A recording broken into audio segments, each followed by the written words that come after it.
Okay, moving on, we're going into physical fitness and health and how they correlate together and how they affect one another. Okay, so first we're going to start with cardio, because cardio is the most important one of them all. It is important because it affects your heart and your lungs, and that is what keeps you going throughout the day. So, one example of cardio is running. Can anybody here give me another example for cardio? Cycling, yes, that's very good.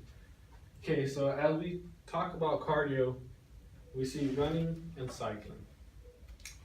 That affects our heart and our lungs. The way to think about this is our heart's a muscle just like every other muscle in our body. And therefore we need to build it up so we can go throughout the day and it can run like the way it should, and we could be comfortable and have good, healthy living.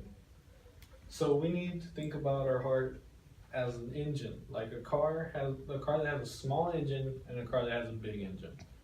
And a car that has a small engine, it makes the car work harder, and the car that has a big engine, it doesn't have to work as hard because of the engine strength. So you want your heart to be like the big engine inside the car. Next, we're going to go to muscular. A good thing for muscular is lifting. Let me have another example. Calisthenics, yes, calisthenics is also a good one.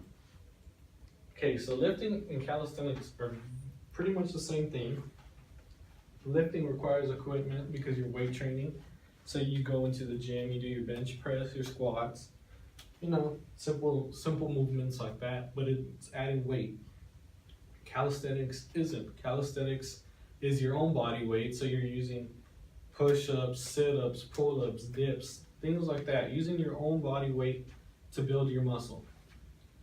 It's important because it affects our muscle and our bones, and our muscles help us do simple tasks such as standing up from a chair, getting out of bed, and even lifting things when we need to. And it's important now, but it's more important when we get older to have our muscle fibers and our bone fibers strong, because it's what allows us when we're older to not be as brittle and not to go down as quickly. Now we're going to move on to flexibility. An example of flexibility would be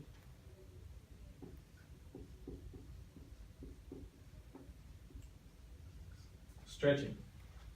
There's all types of stretching, but can anybody give me another example? Yoga, yes, that's good. Yes, yoga is another example of flexibility workout.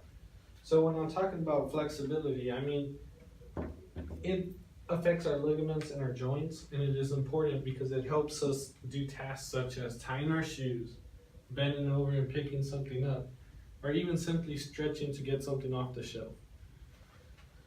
So it is something we take advantage of, but we need to really work on, because when we're older, not being flexible can affect our ligaments and our joints and not allow us to be able to do basic tasks, and may even get us injured by doing something as simple as tying your shoe.